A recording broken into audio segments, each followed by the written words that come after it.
In the spring of 1973, a retired Navy pathologist named Nathan Weiss set a reel-to-reel recorder on his kitchen table in New Haven, Connecticut, and began to dictate a confession. He was not a fanciful man. Before the war, he held a chair in pathology. During it, he wore a lieutenant commander's stripes and a security clearance that required 2 agencies to sign off. After it, he never published again. A decorated wartime officer who went silent at 41 and stayed that way for 28 years. The tape was found inside a coffee can in a university archive donation in 2024, alongside a Naval Intelligence receipt dated March 1945, classified top secret/NOFORN, acknowledging transfer of 1 biological specimen from Annex K, U.S. Naval Station, Casco Bay, Maine. The receipt is the only official record that the program ever existed. The tape is what Weiss chose to leave behind. It runs 19 minutes. He says, "I want it on the record that we did everything correctly. That is the part no one will believe. We were not careless men. We were careful men, and our care was the entire problem." He says, the USS Calder recovered it from the North Atlantic in February 1944. The destroyer's sonar log put the contact at over 70 knots, below 1,200 feet, depths no U-boat could reach. A Navy salvage crew crated it under armed guard and transported it to our annex. The Lieutenant Commander's report, my report, routed directly to Naval Intelligence, described it as an anomalous biological specimen recovered during wartime operations. That is the language of a man who does not want to write what he saw.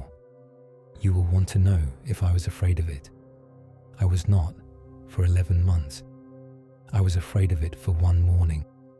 I have been afraid of it every day since, and the reason is 4 words. At minute 19, mid-sentence, he stops. The tape keeps turning.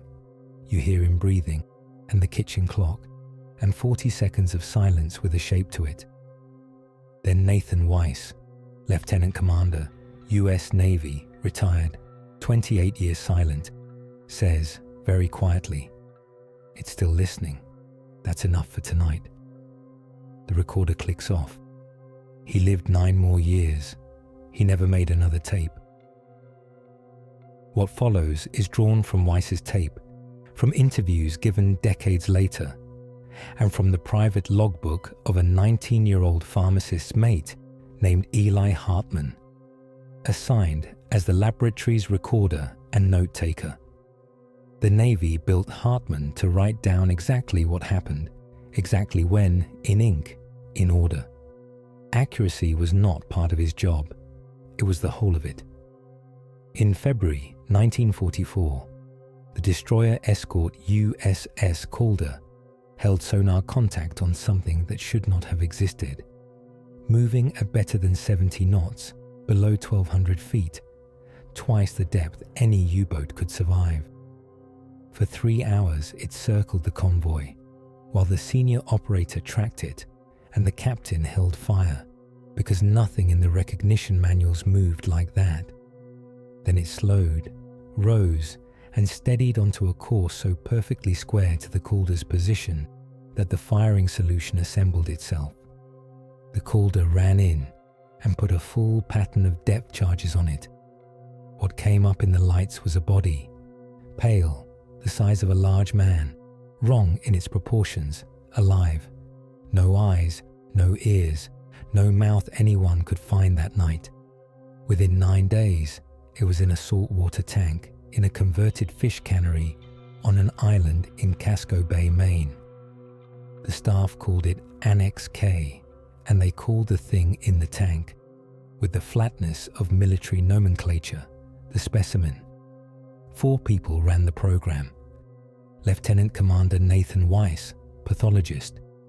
Captain Edgar Rook, the commanding medical officer, whose position was that the specimen was an animal, and every strange finding would eventually resolve into instrument error. Lieutenant J.G. Margaret Corliss, hematologist, who worked closest to the glass, longest, of anyone, and Hartman, the recorder. One detail from the first week: every man and woman who worked a shift near the tank, officer and enlisted, same complaint, reported afterward that their hands stayed cold for hours after going somewhere warm, as if something had been drawing the heat out through the palms, slowly, and was in no hurry to give it back. The findings at Annex K began on day 6. Layer 1. The specimen has no sense organs and responds to nothing physical. Light, sound, vibration, heat. But it turns toward people, specifically toward whoever in the room is thinking about it. Weiss tested it properly, under the Annex's blind trial protocols. Observers behind partitions, written cue cards drawn at random, the test director blind to the assignment. 220 trials. It oriented toward the designated thinker 214 times. Through plywood, through canvas, through the back of a human skull. It could not see, and it did not need to. Layer 2 was a single finding with 2 faces, and both faces were the same horror. The X-ray plates showed the specimen aging backward, growth structures opening that in any living thing on Earth only close, plate by plate, week by week, becoming newer. And at the microscope, Lieutenant J.G. Corliss found the tissue was not built from cells. Each structure resolved under higher power into a complete miniature copy of the whole specimen, and each structure within the miniature resolved the same way, all the way down. As far as the optics would reach, it was not made of parts. Corliss's log entry that night is one sentence. It was not made of parts. It was made of itself. Layer 3 arrived off the biopsy record. Weiss took a small sample, photographed, logged, filed. The wound sealed in a day. What broke the month was the paperwork. The photographic plates from the day before the biopsy showed the wound already present and already healed. Plates developed, dried, and filed 20 hours before Weiss ever picked up a blade. He pulled the duplicates from his locked cabinet. The same. And Hartman, the recorder, the boy whose function was the exact truth in ink, opened his master log to find an entry describing unbroken skin in his own handwriting that he had no memory of writing. The Navy had built him to be a camera.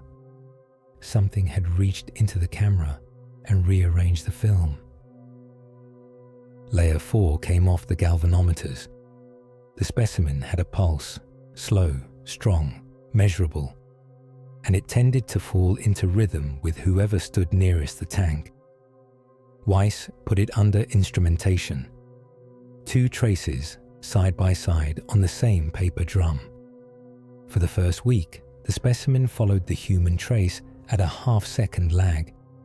In the second week, on the traces of the person spending the most hours at the glass, the lag reversed. The specimen moved first. Margaret Corliss's heart followed it, 0.3 of a second behind, hour after hour, on paper, in ink, from a machine with no opinion.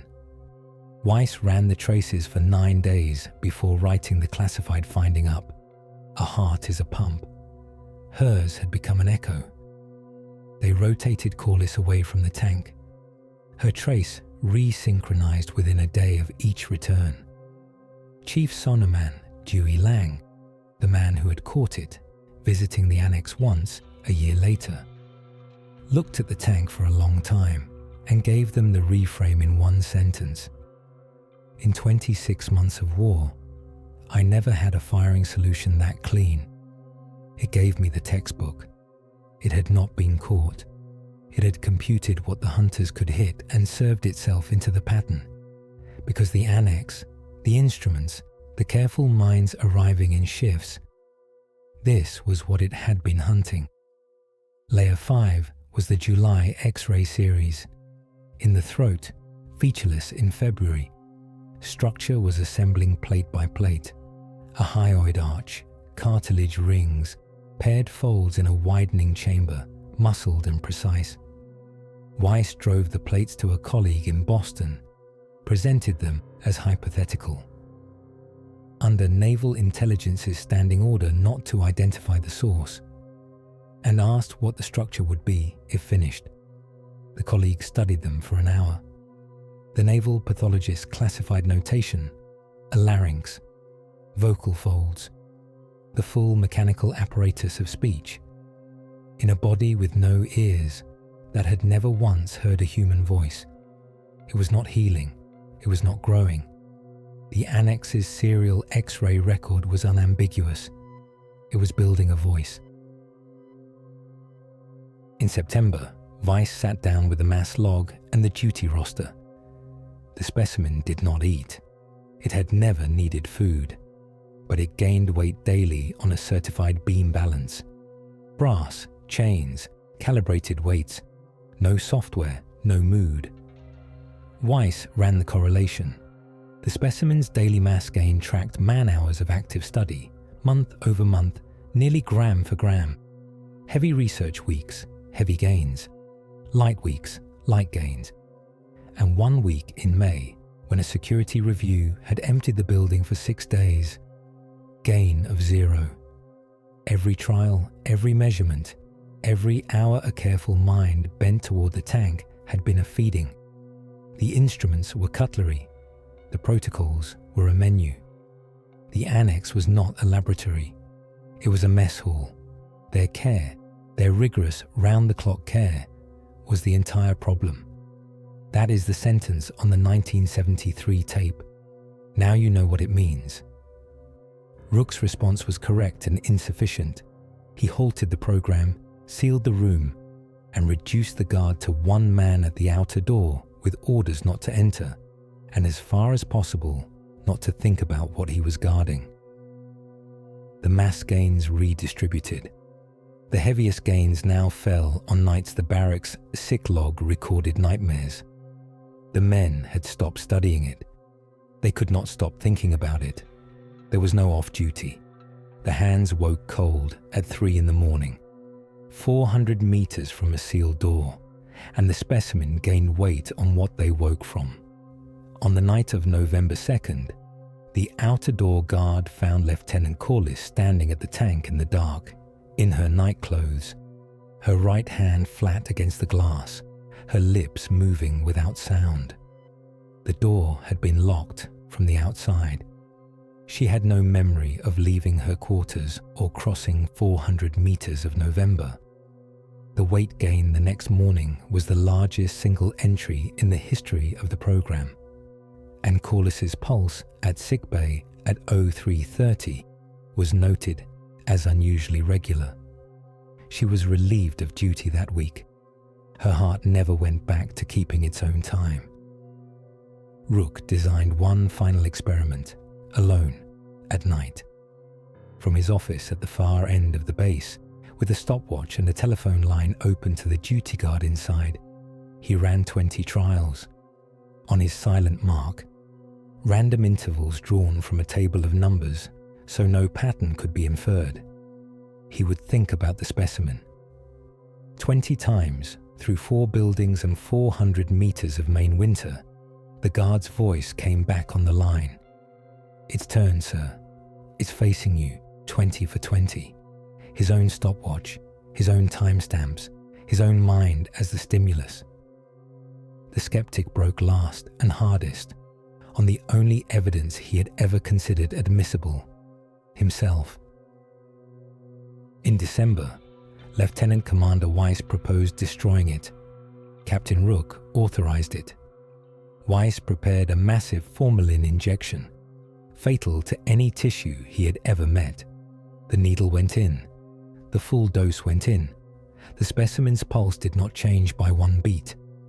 The following morning, every sealed formalin bottle on the shelf tested as clean seawater. Not the bottle he had drawn from, all of them. The Navy transfer order came in March of 1945. On the morning it arrived, before anyone in the building had spoken it aloud, Weiss and Hartman came in at 700 to find the specimen at the near glass, waiting. The larynx that 11 months of the naval program's X-rays had watched it build did what it had been built for. It spoke once. 4 words. In a voice Weiss described in a classified note filed with the Annex records, a composite of all of them, an average of every voice that had spoken near that glass for a year blended into one calm, unhurried instrument. Thank you, that's enough. It returned to the center of the Navy's tank and never oriented toward anyone again. The meal was over. The disposition record is a shape made of holes, a crate, a truck, a designated transport, and the transport's deck log records calm seas and no cargo operations. It was never loaded, according to the ship that carried it. It never arrived, according to the office that requested it. Lost at sea in transit, you may decide the Navy sank it. The alternative is that things which arrange their own capture also arrange their own release, and the crate was empty before the truck reached the pier. Rook spent the next 22 years writing 1 letter a year to the Navy Department requesting written confirmation that the specimen had been destroyed. He kept carbons. He was never answered. Corliss was discharged in 1945 with a diagnosis of cardiac arrhythmia, the paperwork's word for a heart that was perfectly, unnaturally regular. She died in 1959. Her doctor had noted the year before that her heart still did not vary. Not with exercise, not with fear, not with joy. It kept time like something else was keeping it. Weiss went silent for 28 years, made a 19-minute tape, and stopped it mid-sentence. Pharmacist Mate Hartman kept the artifact, his original master logbook, the one document never collected, with a note written on the flyleaf in 1981. It reads, "Portions of this record were altered by the subject of this record."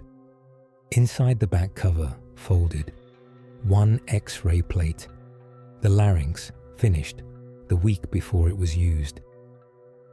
There are explanations. 1944 was a hard year for the wartime Navy, in a cold building at the edge of a terrible ocean. Exhausted people under military secrecy see patterns. Dating chemistry of the era was crude. Group suggestion is real, all true. It does not explain 214 correct orientations out of 220 scored blind. It does not explain the Annex's photographic plates, developed, filed, and locked, that came to contain a wound's healing before the wound. And it does not explain 20 for 20 on a skeptic's own stopwatch in the dark through 4 buildings. Navies kept logging them after the war. Both sides, through the whole Cold War. Fast, deep sonar contacts that outran anything built, chased and lost, and filed under noise. The files are declassified now. Dry paragraphs with no conclusions. Nobody has ever caught one since. Although that is not quite the right way to say it. Nobody has caught one since. One was caught exactly as many times as it chose to be. One thing said once, because the mass log earned it. The specimen fed on careful, sustained attention. In 11 months of classified naval program records, distance never appeared as a variable. You have been attending to it for 18 minutes. You only thank the ones who fed you, and you only say that's enough when you know, precisely, how much you came for. Where history ends and our story begins, we will let you decide where the line falls.